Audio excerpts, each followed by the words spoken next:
జకన్న డైరెక్షన్లో మహేష్ చేస్తున్న SSMB29 cinema నెట్టింట ఇప్పుడు హాట్ టాపిక్ అవుతూనే ఉంది. Mahesh look, cinema shooting leak, ఆ తర్వాత జకన్న రియాక్షన్ న్యూస్ వెరసి ఈ సినిమా రోజు నెట్టింట ట్రెండ్ అవుతూనే ఉంది. అందరి నోళ్లలో నానుతూనే ఉంది.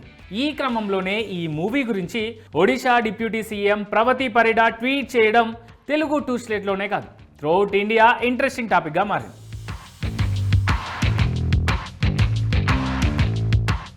ఎన్నో అంచనాల మధ్య భారీ బడ్జెట్తో తెరకెక్కుతున్న Mahesh Jakkanna movie shooting at present ఒడిశాలోని కోరాపుట్ అడవులో జరుగుతోంది. ఈ షూటింగ్లో మహేష్తో పాటు Kannada star Prithviraj Sukumaran, global star Priyanka Chopra కూడా పాల్గొంటున్నారు. దీంతో ఈ విషయాన్ని కోట్ చేస్తూ ఒడిశా డిప్యూటీ సీఎం ఓ ట్వీట్ చేశారు.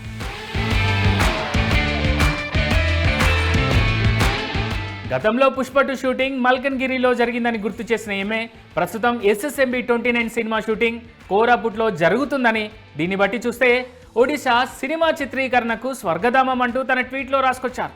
ఇది ఒడిశా పర్యాటక రంగానికి కూడా ప్రోత్సాహమే అంటూ అభిప్రాయపడ్డారు. అంతేకాదు తమ దగ్గర షూటింగ్ చేసేందుకు అన్ని భాషా చిత్ర పరిశ్రమలను స్వాగతించారు. అందుకు కావలసిన పూర్తి మౌలిక సదుపాయాలను కల్పిస్తామంటూ తన ట్వీట్ ద్వారా భరోసా ఇచ్చారు.